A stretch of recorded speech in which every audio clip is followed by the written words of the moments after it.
ಮಾನವನಾಗು ಮೊದಲು ನಿನ್ನ ಕರ್ತವ್ಯವನ್ನು ನೀ ಪಾಲಿಸು.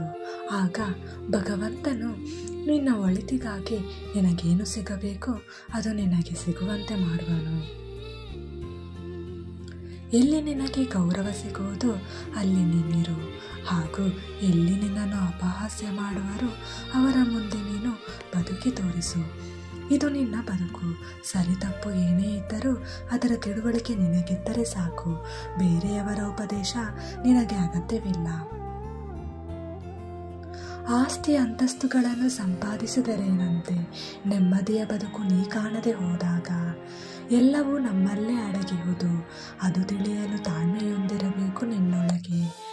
ಯಾವಾಗ ಅಸೂಯೆ, ಅಹಂಕಾರ, ಕೋಪ ನಿನ್ನೊಳಗೆ ಕೊನೆಯಾಗುವುದೋ ಅಂದು ನೀನು ನೆಮ್ಮದಿಯ ಬದುಕ ಕಾಣುವೆ. ಪ್ರತಿಯೊಬ್ಬರಿಗೂ ಬರೋ ಸಮಸ್ಯೆಯು ಮೊದಲು ಸಣ್ಣದಾಗಿಯೇ ಇರುವುದು. ಆ ಸಮಸ್ಯೆಯು ಉಲ್ಬಣಗೊಳ್ಳಲು ಕಾರಣವು ನಾವೇ ಆಗಿರುವೆವು. ಹಾಗಾಗಿ ಯಾವುದೇ ವಿಷಯವನ್ನು ನಿರ್ಲಕ್ಷ್ಯ ಮಾಡಬಾರದು. ಯೋಚಿಸಿ ಸರಿಯಾದ ನಿರ್ಧಾರ ತೆಗೆದುಕೊಳ್ಳಬೇಕು. ಇನ್ನೂ ಹೆಚ್ಚು ಈ ರೀತಿಯ ಕವನಗಳು ಹಾಗೂ ಒಂದು ಒಳ್ಳೆಯ ಸಂದೇಶವನ್ನು ಬರೆಯಲು ನನಗೆ ನಿಮ್ಮ ಪ್ರೋತ್ಸಾಹವು ಬಹಳ ಮುಖ್ಯವಾಗಿದೆ. ಹಾಗಾಗಿ ಎಲ್ಲರೂ ಸಬ್ಸ್ಕ್ರೈಬ್ ಮಾಡಿ, ಶೇರ್ ಮಾಡಿ ಹಾಗೂ ನನ್ನ ಯೂಟ್ಯೂಬ್ ಚಾನೆಲ್ಗೆ ಸಪೋರ್ಟ್ ಮಾಡಿ. ಧನ್ಯವಾದಗಳು.